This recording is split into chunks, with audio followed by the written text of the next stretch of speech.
Journey to Eternity. There is Life After Death by G.K. Witt.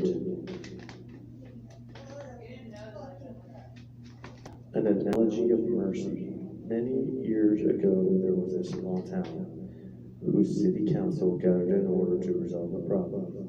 This country town primarily had only horse and buggy carriages running through its streets.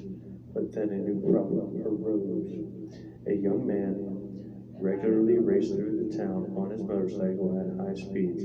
The council agreed to place a new law into effect which stipulated that anyone going over 20 miles per hour would be fined $1,000 for every mile over the limit, and likewise receive one lash for each mile.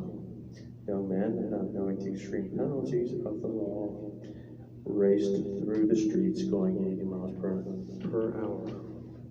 He was apprehended and brought before the judge. The judge recognized the young man as his own son, whom he loved dearly. But the law was clear, and the good and righteous judge gave the appropriate sentence to be carried out the next day at noon. The young man was brought back to the next day to receive his sentence, knowing full well that he did not have the money to pay the fine. He would have to remain in jail for the rest of his life. The angry city council stared anxiously, awaiting their revenge. The good judge looked at his son and said, "I have no choice but to enforce the law, for this is right. But being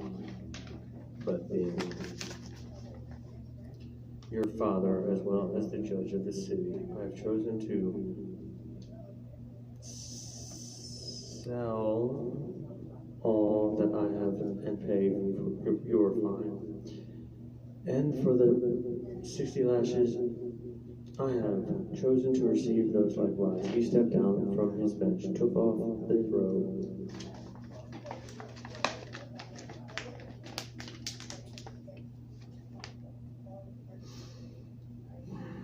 and commanded that he receive the punishment in place of his son. The council was satisfied, but the beating was so severe that the judge's heart gave way, and he died upon receiving the last lash. The law was satisfied, justice had been done. The son was acquitted and freed from the penalty of the law. This analogy should remind us of the extreme price God paid to deal with our indifference to his righteous laws.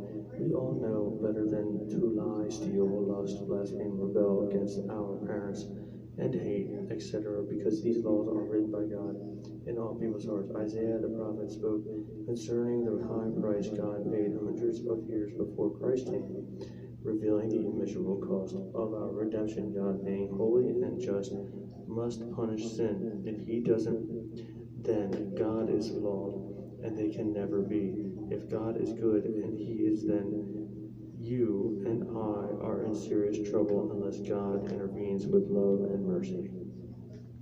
Isaiah 53:5-6 states, Isaiah